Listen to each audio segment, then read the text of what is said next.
కేంద్ర మంత్రి అమిత్ షాతో ఏపీ సీఎం చంద్రబాబు ఏకాంతంగా భేటీ అయ్యారు.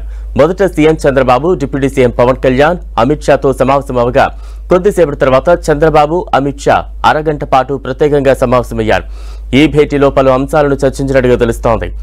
ఎన్టీఆర్ వర్ధంతి అంశాన్ని అమిత్ షా వద్ద ప్రస్తావించిన చంద్రబాబు ఎన్టీఆర్ కు భారత రత్న ప్రకటించాలని కోరినట్టు తెలుస్తోంది. ఏపీలో పండే పంటలు, కృష్ణానది జలాలపై సమాచారాన్ని అమిత్ షా అడిగి తెలుసుకున్నట్టు సమాచారం.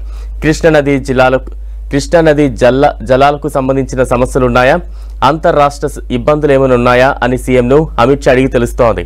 మరోవైపు నేతలతో విందు సమయంలో జగన్ ప్యాలెస్ పై అమిత్ షా ఆరా తీశారు. జగన్ కు ఎన్ని ప్యాలెస్లు ఉన్నాయి, ఎంత విస్తీర్ణంలో ఉన్నాయని అడగ్గా బెంగళూరు, హైదరాబాద్, తాడేపల్లి, ఇడుపులపాయల్లో 4 ప్యాలెస్లున్నాయని వాటి వివరాలను లోకేష్ వివరించినట్టు తెలుస్తోంది.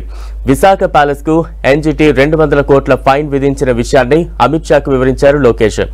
అయితే ఆ ఫైన్ కట్టకుండానే జగన్ దిగిపోయాడని, ఆ భారం తమపై పడిందని చంద్రబాబు వివరించారు. ఎన్జీటీకి ఎప్పటికైనా ఫైన్ కట్టాల్సిందేనని, దానిని ఎగవేయలేరని అమిత్ షా చెప్పినట్టు తెలుస్తోంది. గోదావరి పెన్నా అనుసంధానం పైన అమిత్ షా ఆరా తీశారు. ఆ వివరాలను సీఎం చంద్రబాబు ఆయనకు వివరించారు.